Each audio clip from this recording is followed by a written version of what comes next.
Hello, and welcome to part 2 of my gain staging tutorial on the Octatrack.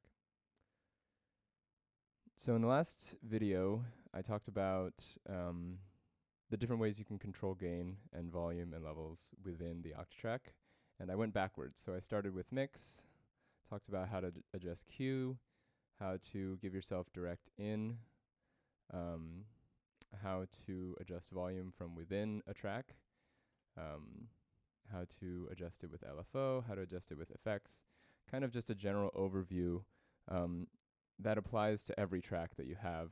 So today, what I want to go over is more specific to machines. Now, before I start, this isn't a tutorial on what the different machines do per se. I'm assuming that you have a general understanding of what machines the Octatrack has, but this is really just to focus in on gain staging and where you can control levels.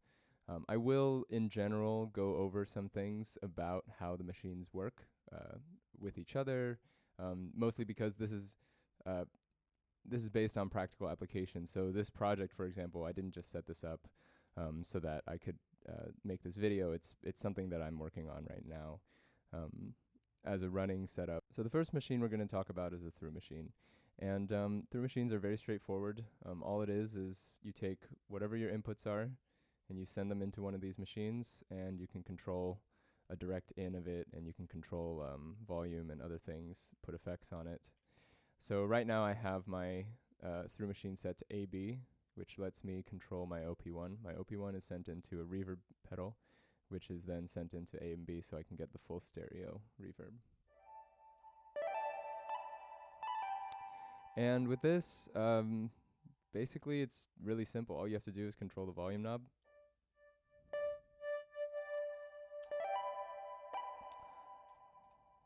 And then everything else is the same as any other machine. By the way, I have linked the part 1 of this video in the description, so you can check out how I go over the controls for levels from amp all the way through the master. All right, so let's use this flex machine as an example. So we have a simple rhythm.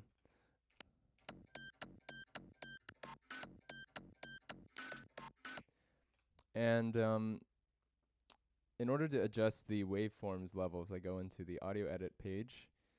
I can see the waveform in the source tab, and you can see that it's been normalized already. I can control how long it is. That's not what this video is about, though.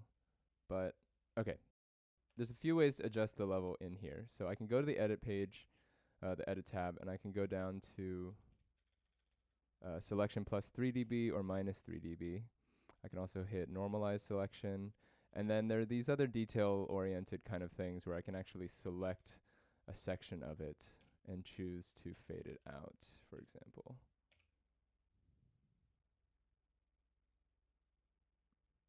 Right.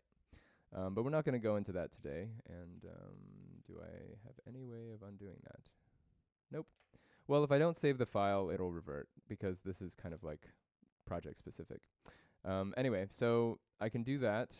Some people like to normalize all of their files right when they put them in the Octatrack. I've just been kind of lazy, so I haven't quite done that yet.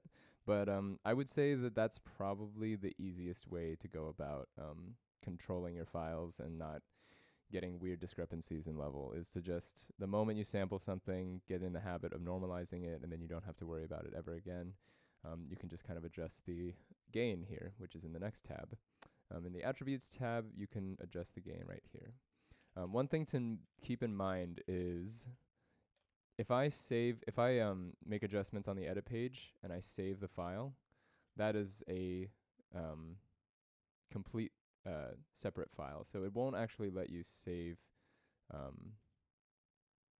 over the original file. You have to save. Oh, I can actually revert to saved file. But you can save a copy. And essentially that file will always be treated that way. The reason I'm going into that is because if I change the gain on this tab, in the attributes tab, I'm not actually changing anything about the file. I'm just telling the project within the audio pool, slot 4, how to treat this particular file. And that's important to note because if I, for example, load the same exact file in a separate slot in the audio pool, I can have two different settings. So this is just kind of a forewarning that this does not save to the project, to the file itself. It saves to a specific position within the audio pool, specific to that project. If you open a separate project, these attributes do not stay the same. What else? And so when you adjust the gain in here, for example, you want to go over here and you want to hit Save Sample Settings. And then that will save the sample settings within that particular slot in the audio file. If you move it to another section, if you put it in slot 7, all of those attributes have to be reset. But conversely, if you need to move something in the audio pool, this is just an extra bonus tidbit. If I go to, say, number 4 and I want to move it to 7, I can just hit function copy, and I can copy that slot over to function 7. So this is an easy way to move things around, and you can also clear samples from the audio pool.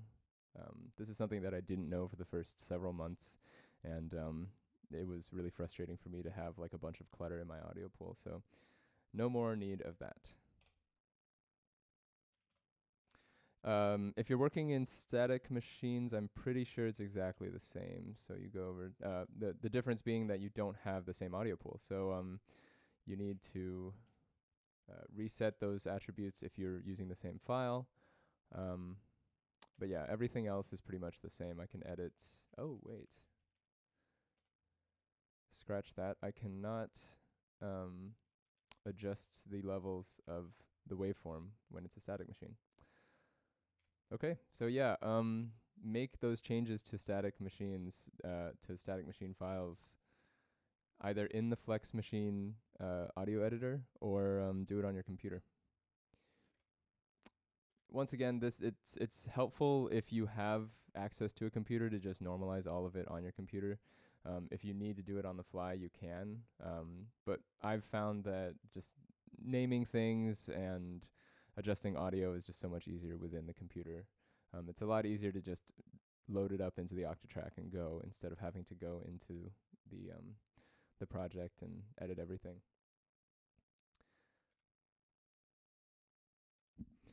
All right, so the last machine involved is the pickup machine, and this one's a little bit more complicated, but it's not so bad once you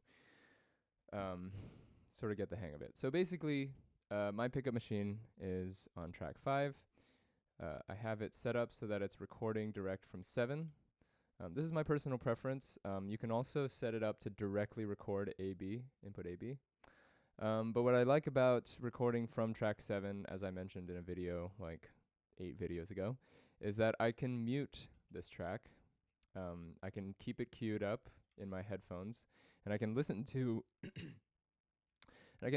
what the track sounds like with the LFOs, with the level changes, with the gain, everything from the compressor, with the effects. And what I hear is what's going to go into the machine. Sometimes with having the direct in, you have to keep track of how the instrument sounds as opposed to how it's coming out of the machine itself. And you also have to balance that against how many tracks you're going to dedicate. So for example, if I have a through track, like 8 tracks gets used up very quickly. So if you're the kind of person who needs an extra track and you don't want to have a through track, go ahead and just set it up to record direct in via AB or CD or whatever you have it plugged in. And then you can free up this track. You won't be able to use LFO or anything like that, but you will still be able to monitor, and you can do that by, well, actually, you can only do it via a direct in if you don't have it set up via the pickup machine. Well, actually, the alternative with the pickup machine is that you can, say I have this set up to record direct from AB.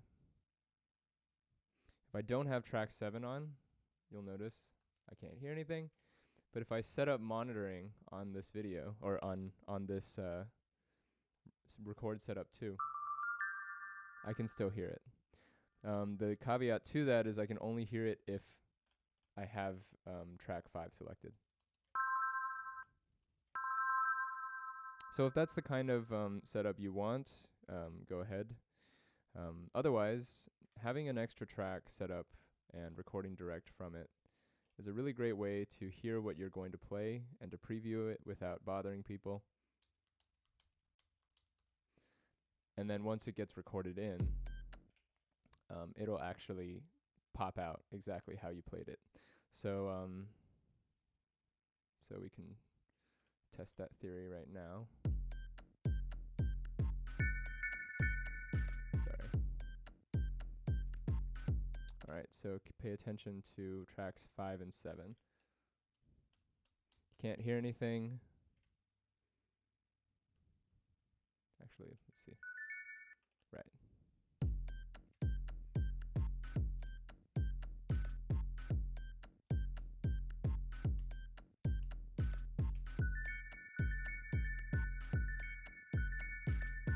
So that's pretty handy, especially if you're performing and you mess up a few times.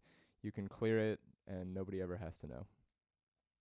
Anyway, back to gain staging. So at first glance, it looks pretty simple. There's a gain knob, and that was my first thought going in is, oh, obviously I just turned this gain knob and that'll adjust the levels. Well, that's sort of true.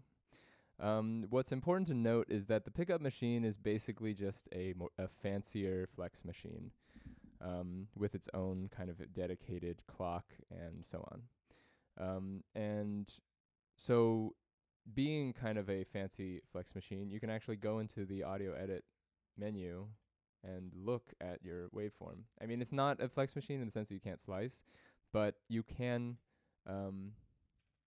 look at your edit tab, unlike a static machine, and you can still make edits to it. So you can do you can crop, you can fade in, fade out, you can normalize, you can add selection. With a pickup machine, you're not necessarily going to want to do all that stuff because it kind of excels when you're just doing things on the fly. But what's important to note is that you can set up the attribute gain to a certain level. Its default is plus 12 dB, as is with flex machines. So if you sample something in a flex machine and you haven't looked at the attributes page, it will default to adding 12 dB in an effort to balance out the levels. I think it ends up sounding pretty much how you hear it. But the gain knob here is not the same as the audio edit gain. So the gain knob actually affects what's coming in to the machine. So if I set the gain knob to -6, for example, it's true that when I play it, sorry, I'm just going to put this back. It's true that when I play it, the next time I hear it, it will be quieter by 6 dB. But if I continue to overdub, it will actually continue to get quieter and quieter. And there's actually two options here. So let's start with the dub option, which is usually how I use the pickup machine. And so let's say I am recording just a continuous figure at -7 dB.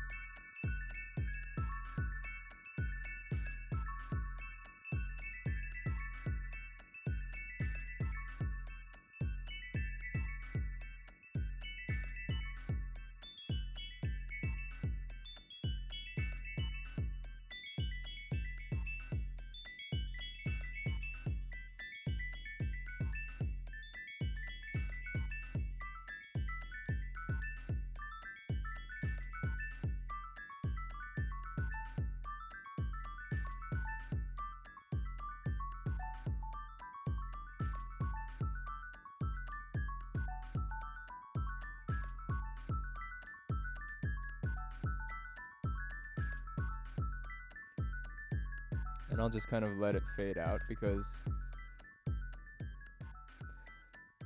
as you can see, as I'm overdubbing each subsequent track that I record at a by the way, it's at a 2-bar loop. But as I overdub, the last thing gets that much quieter. It gets quieter by 6 dB, 7 dB. And that's kind of cool because you can, as I just demonstrated, sort of cascade you can cascade layers just like, and just keep going until you decide you want to stop. And once you hit the quote unquote stop button, and it says here pickup plus, pickup, stop and start, because if I hit this, it'll start recording and overdubbing. If I hit this, it'll stop overdubbing. And once I've frozen it to the last thing I recorded, it doesn't continue to get quieter. It'll stay at whatever level I heard it at last. So that's kind of cool because you can basically just sort of cascade layers over each other. You can also set it up to boost the gain each time, which is a little bit weirder. It starts to get way too loud pretty quickly. But maybe you can try doing a fade in. I haven't actually tried this before, but I imagine that the practical application to it would be to have something really quiet starting out and then have it get louder and louder as you go. By the way, this is related to what we're talking about as far as gain staging. If you set the operation of the pickup machine to gain, it will not overdub. And instead, it will, I think, record exactly what you have and then just fade it out with each subsequent layer. It just won't let you overdub anything. So let's try that.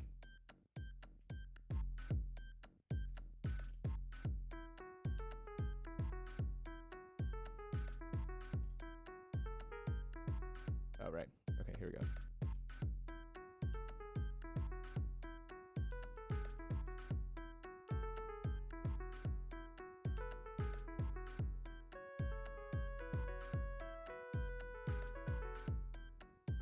Yeah, so it's not actually letting me overdub. Basically, the function is that it records a single layer and then it slowly fades it out by the amount that you designate right here, which is itself kind of cool. You know, I mean, if I am performing a live thing and I decide that I want to create a new phrase and then I just introduce it and then it slowly fades out, that's definitely a stylistic choice that could be really cool in a set. So now we are moving into sort of a general overview on how I personally like to use gain staging. I have kind of gone over it already in this video, but I'll just kind of do a quick run through of my favorite things just to recap. So as far as through machines are concerned, I think it's really important to use the actual machine itself and to give yourself some headroom.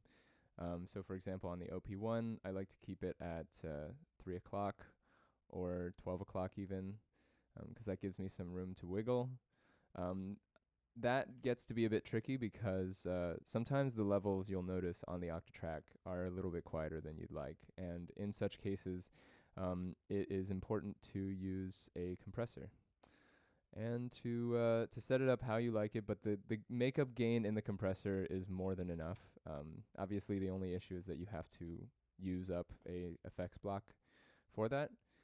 The alternative is to get yourself a small preamp, and I've linked it before, and I will link it again in the description. It's like $40 on Amazon. I use it for my vocal track usually if I'm performing with vocals, because I don't like to have a compressor using up one of the effects. I prefer to have some sort of a additional effects block open for other uses. As far as flex machines are concerned, yes, I typically try to normalize everything, mostly because a lot of the samples that you get on the computer will already be normalized anyway. So the easiest way to balance against that is to just normalize everything else to keep it standard. The biggest obstacle I find with that is that oftentimes when I'm recording something on the fly, and then I want to keep it in my library, I'm just too lazy to be bothered with like going into my audio editor and normalizing everything as I go. Typically, what I like to do is I set up a playlist on YouTube or Spotify of things that I want to sample, and then I just go through them and sample the things like every few days or every few weeks to just kind of add to my collection. But I usually forget to normalize, so I highly recommend doing that. it'll save you a lot of time and headache later on when you like are just going through samples, and especially if you're trying to perform and like all of a sudden something just like blasts your ears. The downside is it will blast your ears if it's set to too high level, because normalized audio is way loud. All right, so that just about covers it as far as gain staging. So yeah, feel free to leave any notes in the comments, or just kind of ask any questions as far as levels go. It's still something that I'm struggling with a little bit. It can be pretty confusing, especially when you're just trying to have fun, and then all of a sudden like something's too quiet or something's too loud, and you kind of have to go and hunt in your menus and figure out what exactly is going on. But hopefully this clears up at least a bit of the confusion. And yeah, definitely feel free to ask questions. I try to reply to every comment, and I will at least refer you to a different video where I talk about a question you may have. And also, like, I'm just as curious as you guys are, so leave a comment talking about your personal setups and how you like to set up levels, and then we can all just kind of figure this thing out. Awesome. Thanks for watching.